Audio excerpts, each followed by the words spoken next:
You ask Tiger to solve.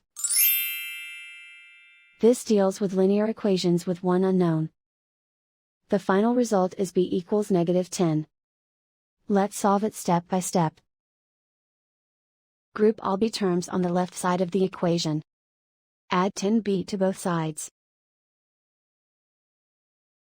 Group like terms. Simplify the arithmetic.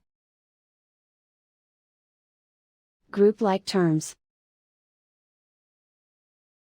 Simplify the arithmetic. Group all constants on the right side of the equation. Subtract 6 from both sides. Simplify the arithmetic.